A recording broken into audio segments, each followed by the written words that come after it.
Modal lu ke kapal tuh apa? Kalau modal lu ke kapal cuman biar dilihat orang, temen gue ada kok pengalaman modal kapal, gue pengen jalan-jalan, gue pengen dilihat orang keren. Seminggu coy pulang. Kenapa pulang? Nggak kuat.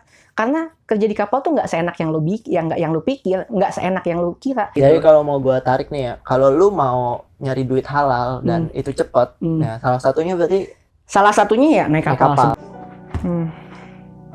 Halo sobat. Jangan gitu anjing, biasa aja. Kayak biasa opening. Ini gue bareng Enrico nih, temen gue. Erik. Yang tadinya kuliah apa nih?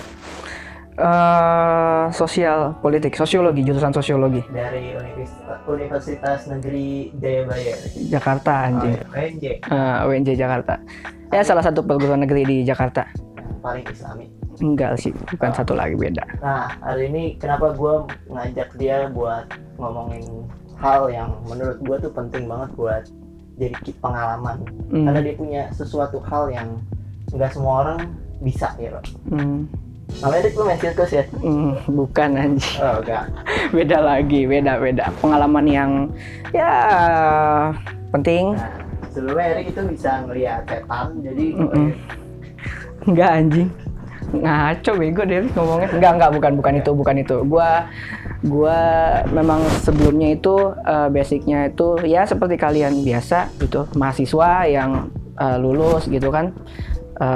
Gue punya gelar sarjana sosial di belakang nama gue, tapi pada akhirnya setelah gue lulus gue memberanikan diri untuk pindah jalur, banting setir, ya nyari pengalaman, nyari peruntungan di dunia yang lain. Nah, di dunia kapal pesiar, siapa sih di sini yang pengen gitu naik kapal pesiar? Yang nggak pengen naik kapal pesiar? Iya. Semua orang pasti pengen naik kapal pesiar. Ya mungkin kalian semua itu cuma ngelihat kapal pesiar ya dulu waktu masih kecil, entah di kartun atau apa.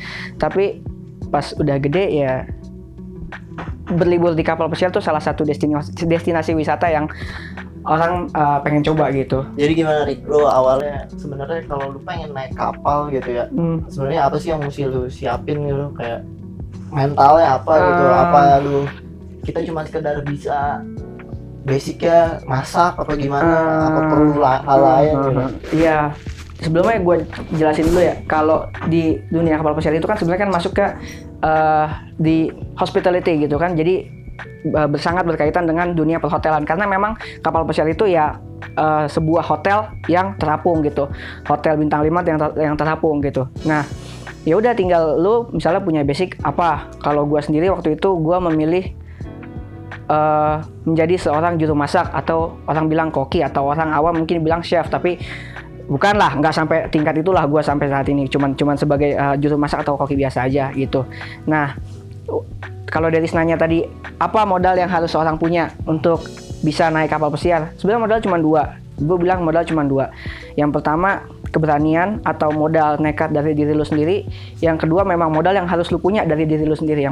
Itu contohnya ada dua hal lagi. Yang pertama itu soft skill sama hard skill lo.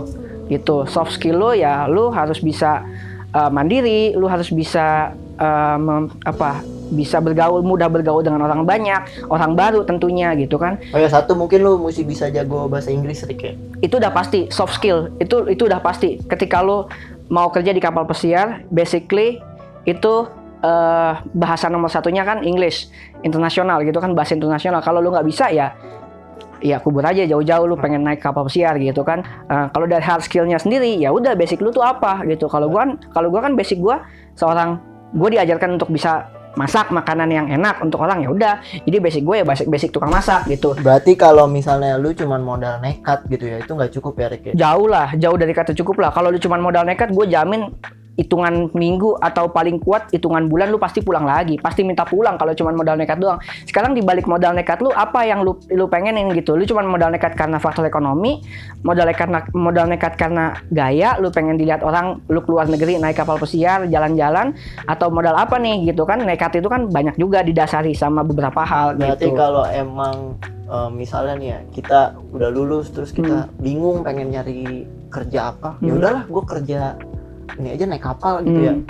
Enggak segampang itu juga sih. Berarti... Enggak segampang itu juga sih, karena memang jujur banyak banget ribuan orang yang pengen masuk kapal pengen kerja di kapal pesiar gitu. Tapi yang nggak segampang itu juga untuk lu bisa naik kapal pesiar gitu. Modalnya sebenarnya dua hal itu, tapi apa ya, dari beberapa tahun gua di sini ya ada hal-hal lain yang mendasari ketika lu bisa diterima di kapal pesiar gitu.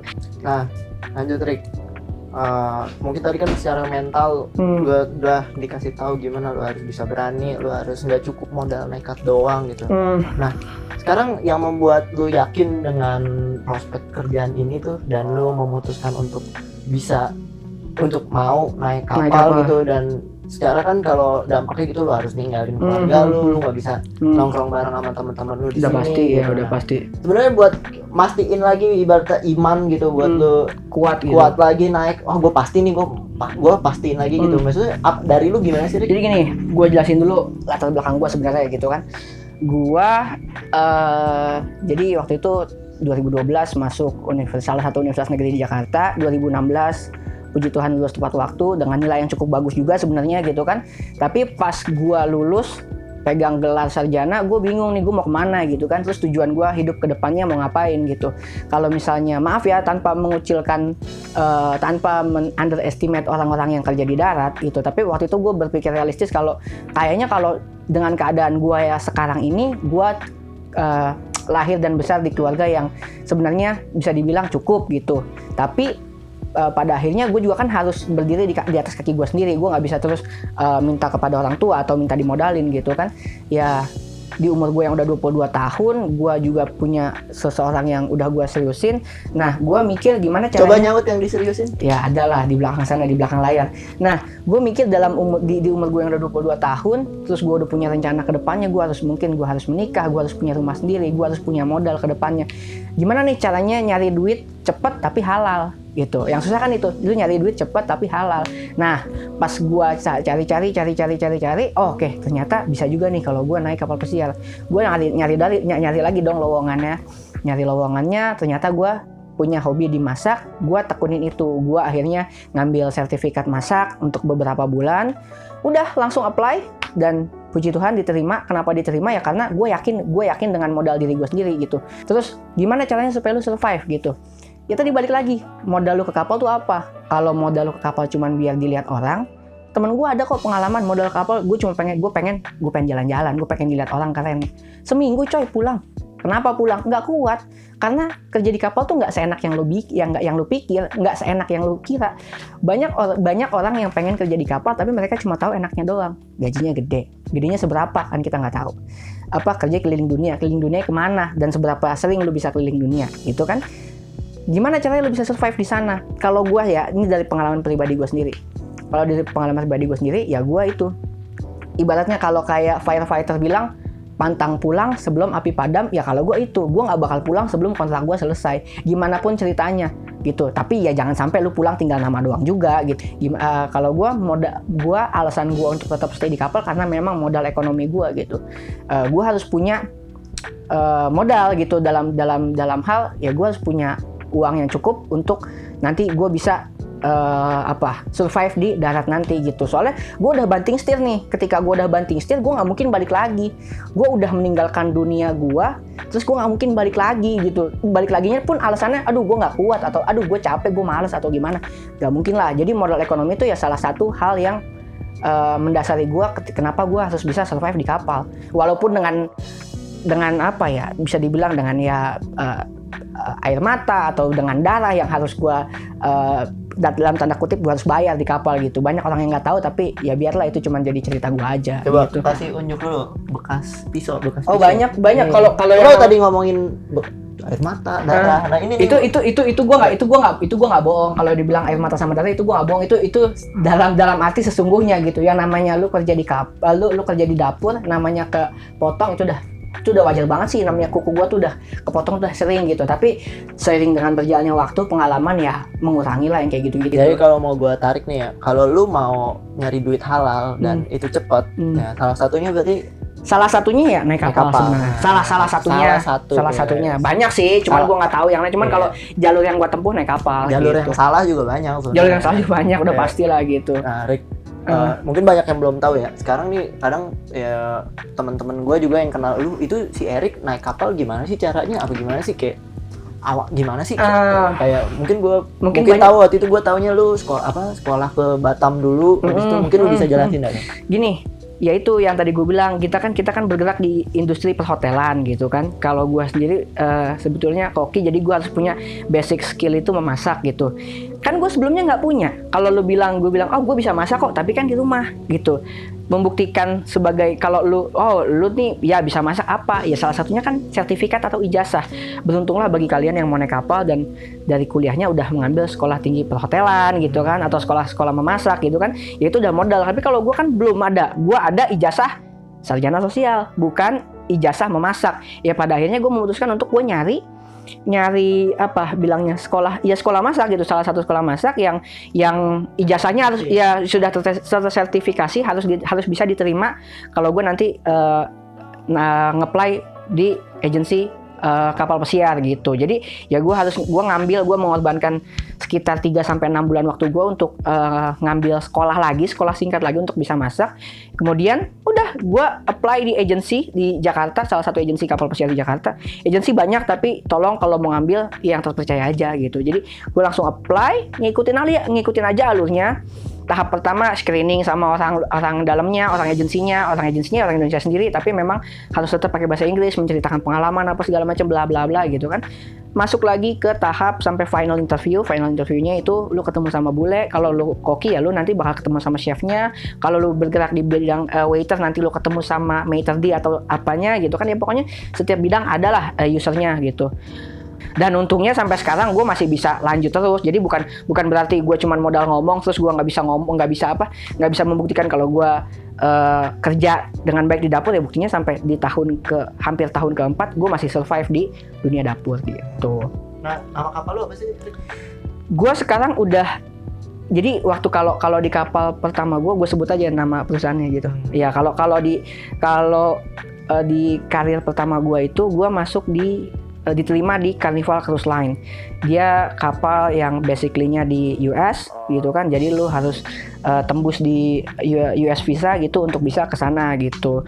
Nah, tapi seiring berjalannya waktu 2 tahun gue di sana, gue merasa gue menemukan, ya gue nggak mau bilang Carnival jelek. Carnival itu salah satu pengalaman terbaik di hidup gue juga. Tapi namanya hidup kan lu berprogres. Hidup itu kan berevolusi. Lu kedepannya kan nggak mungkin stuck di zona nyaman lu aja. Kalau gue setelah 2 tahun gue memutuskan untuk pindah, dan gue pindah ke salah satu perusahaan kapal pesiar juga. Ya dia sih ngeklaim number 1 leading itu ya cruise line company in the world, dia bilang kayak gitu. Viking Cruise gitu. Nah, dan The Jack, hati-hati The Jack. Enggak, bukan, ini beda. Ini Viking Cruises-nya itu Viking perusahaan kapal pesiar, dan dia bergerak di ocean liner dan river cruise juga. River itu maksudnya di kapal pesiar tapi di sungai gitu. Dan gue ngambil di divisi rivernya. Basicnya sekarang di Jerman, ya pokoknya di Eropa deh gitu. Jadi 2 tahun pertama gue di laut, tahun ketiga gue di sungai, dan mau masuk tahun keempat masih di situ juga sih. Tapi gitu. menurut lu worth it nggak kerjaan ini setelah lu modal yang lu keluarin sebelumnya untuk bisa nyampai di... Worth it atau enggaknya tergantung lu. Ekspektasi lu itu gimana gitu. Kalau ekspektasi lu cuman mau senang-senang aja, aduh minggir aja deh, mendingan pulang aja balik lagi gitu. Tapi kalau ekspektasi lu gue harus nyari duit, gue harus menjadi orang yang mandiri, gue harus survive, itu worth it banget. Ibaratnya nih sebenarnya nggak beda jauh sih lu sekolah kepolisian atau sekolah militer sama lu kerja di dapur, terutama di kapal pesiar gitu kan. Sama-sama militer juga gitu, sama-sama murah fisik dan mental gitu. Ini sangat worth it untuk lu ke depannya gitu. Lu modal habis berapa dari kalau secara total ya gitu rate-nya? Kalau modal awal dari tahun pertama gua habis sekitar mungkin berapa ya? Saya dibilang 20. lebih sih der. Motor 250 cc 1 kali ya. Berarti gitu. Dengan lu udah berapa tahun nih? 3. Tahun ketiga masuk tahun keempat. Mau masuk tahun keempat, dan Balik modal pasti. Saving itu udah pasti, tapi tergantung lu nya. Kalau lu jadi orang yang boros di kapal, lu jadi orang yang foya-foya, menghamburkan uang lu di kapal, ya udah, nanti pada akhirnya lu pulang cuman ngabisin uang itu, lu balik lagi ke kapal. Nyari duit, lu habisin lagi, balik lagi ke kapal. Ya sampai tua lu kayak gitu. Jadi kapal itu sebenarnya ladang lu mencari uang, tapi gimana cara lu juga menghabiskan uang lu gitu. Lu harus bijak menghabiskan uang yang udah lu cari secara susah payah, cuy. Gitu. Sebenarnya tantangannya apa sih kalau udah kita naik kapal, Rick? Tantangan udah naik kapal. Yang paling pertama dasar gitu. Lu meninggalkan orang-orang yang lu cintai. Di sini keluarga. Kalau lu udah punya istri, suami, pasangan, lu ninggalin juga. Lu udah punya anak lebih berat lagi. Itu udah pasti keluarga. Karena lu meninggalkan orang-orang yang lu cintai dalam jangka waktu yang tidak sebentar. Berapa lama? 8 sampai 10 bulan. Itu yang pertama. Yang kedua, lu harus beradaptasi dengan orang-orang lain yang lu nggak kenal. Nggak kenal dalam arti bukan cuma kalau misalnya gue sama dia sama-sama orang Indonesia, kita bahasanya masih satu. Gue nggak kenal, gue masih bisa nyapa. Lu dari mana gitu? Dulu kerja apa? Lu masih bisa ngomong kayak gitu. Tapi kalau lu ketemu sama orang-orang yang dari negara lain, contoh Filipina, India, orang-orang Eropa, orang-orang Jamaika, orang-orang Meksiko, apa segala macam. Lu mau ngomong apa kalau lu nggak bisa bahasa Inggris? Kalau lu nggak bisa membangun keluarga di dunia kerja lu, di sini kita bilang kapal pesiar, serius, you better go home gitu. Lu mendingan pulang aja gitu. Karena ketika kalau lu hidup individualisme di kapal itu, wah, 9 bulan berasa berapa tahun, cuy. Gitu aja sih. Lu harus punya keluarga di kapal pesiar. Itu yang kedua. Yang ketiga, gaya hidup ya, udah pasti ya, gaya hidup. Orang memandang lu, wah, Erik kerja di kapal pesiar, wah, dia pasti duitnya banyak. Ya tergantung kalau persepsi lu ngikutin orang, lu ngikutin gaya hidup lu mengikutin apa kata orang. Lu kan kapal pesiar, duitnya banyak. Lu kan kerja gampang keliling dunia. Ya lu akan menghambur-hamburkan uang lu untuk orang-orang itu. Untuk orang-orang yang sebenarnya cuma memuji-muji lu secara semu. Ketika lu nanti di rumah 2 sampai 4 bulan, enggak ada yang ngasih lu uang. Gitu. Lu jadi lu harus pintar memanage uang lu. Gitu. Terus apa lagi ya? Basic ya mental, fisik udah harus tuh. Mental harus fisik. Karena kalau lu kerja di darat cuma 5 hari dan 8 jam, ya kan? 5 hari dalam 1 minggu lu kerja cuma 5 hari, 2 hari off, 1 hari kerja cuma 8 jam. Kalau gua enggak, cuy, enggak ada liburnya. Di karnival dulu gua enggak ada liburnya, kecuali lu sakit. Jadi kalau lu mau libur, lu sakit dulu. Gitu.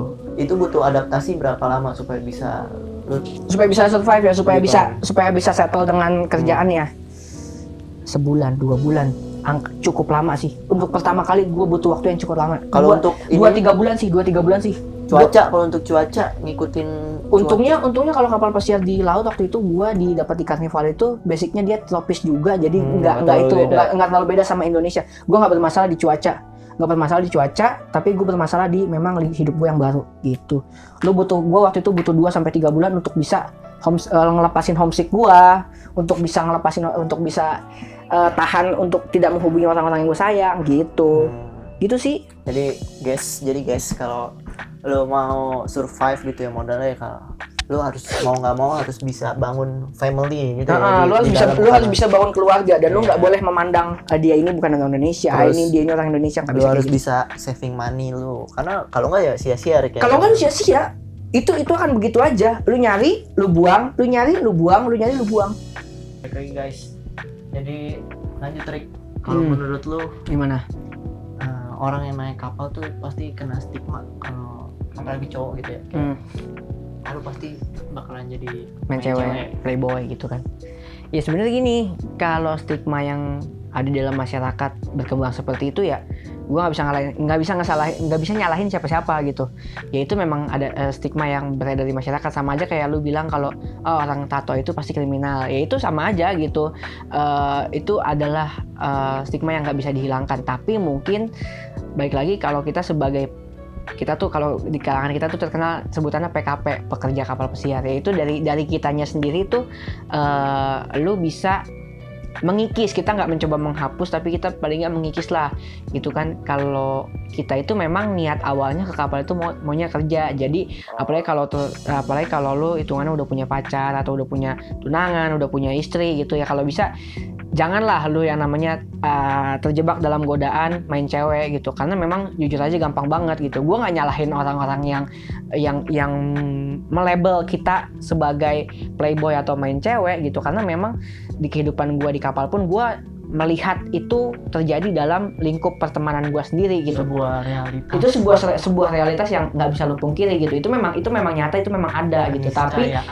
Tapi balik lagi ke personalnya masing-masing gitu. Kalau gue sendiri Kalau jadi nggak bisa ya dibilang kalau lu karena pekerjaan lu bisa disebut pemain gitu, lu brengsek karena pekerjaan lu, tapi nggak bisa, lebih ke personal lu gitu. Kalau misalnya dia playboy ya lu jangan nyalain gua karena dia kerja di kapal, ya enggak, memang lu nya aja yang brengsek gitu. Berarti lebih ke personal. Nah, kalau menurut lu kayak sekarang kan banyak gitu ya teman-teman kita atau adik-adik kita yang baru lulus terus kayak nggak masih bingung gitu nyari next gue mau ngapain gitu ya. Banyak yang kayak dari awal nggak punya tujuan ke depan mau ngapain nih. Kan kalau menurut lu bisa nggak sih kayak ngasih sebuah message kayak perjalanan kita tuh dari awal sampai dengan saat ini gitu ya, itu tuh nggak bakalan ada yang percuma gitu.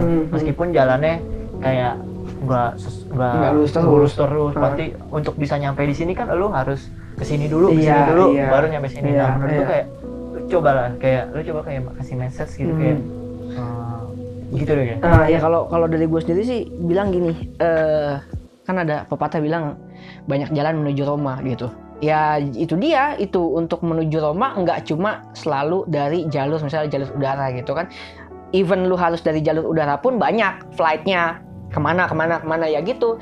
Jadi untuk mencapai sebuah tujuan, pertama lu harus punya tujuan dulu gitu. Karena kalau lu nggak punya tujuan, lu limbung, lu mau kemana lu nggak tahu gitu. Tapi kalau ketika lu udah punya tujuan, satu tujuan, ya lu udah punya patokan, goalsnya udah ada, tinggal gimana caranya lu ngejalanin itu. Nah ketika lu mau ngejalanin itu, yang jelas satu, lu harus disiplin sama waktu. Gue percaya orang-orang sukses itu lahir dari satu kata, disiplin gitu. Karena ketika lu nggak disiplin sama waktu, ya buyar semuanya gitu.